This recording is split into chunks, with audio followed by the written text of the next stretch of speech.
Let's eat here in American Family Restaurant because may kasama tayo ditong foreigner at we're hungry.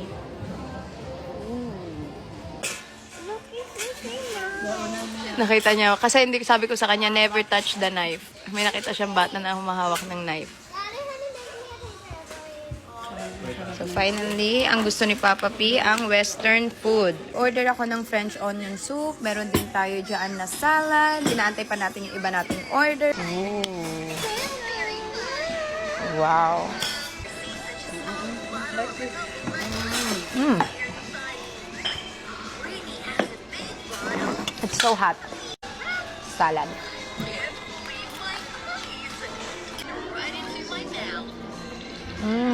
Try natin ito.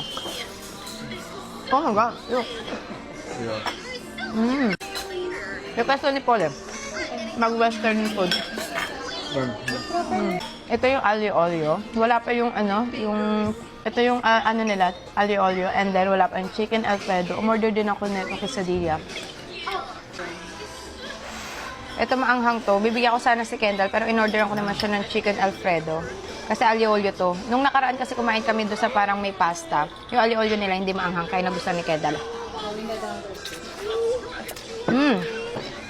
Ito yung shrimp. Ito sobrang anghang netong sauce na to. Kaya gusto ko. Quesadilla. With guacamole. Ang sarap. Meron tayo ditong chicken alfredo. Kay Kendall to, pero i-taste test na. Try natin. Kasi wala silang carbonara, kaya ang in-order ko is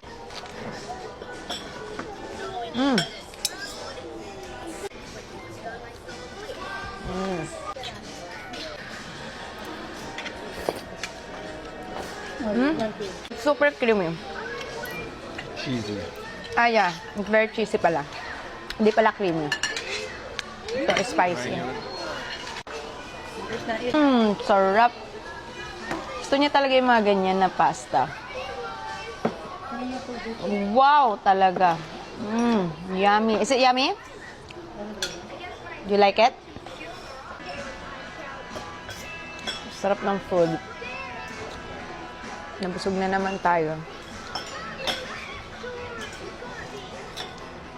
Tsaka pag ganito yung kainan, dapat meron kayong pomegranate or kahit anong flavor ng detox kasi pare-parehas lang yan para mabilis matunaw yung mga kinain nyo. Lalo na pagka ganito kasarap ang food. Para kain now, flush out later.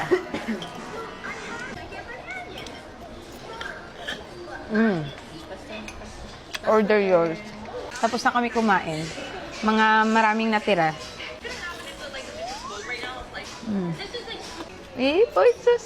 After neto, pupunta na kami sa where we going? Mega World. Ha? Ay, Lotte World pala. Yeah, Lotte World. May indoor, may outdoor din sila. So mag-indoor muna tayo.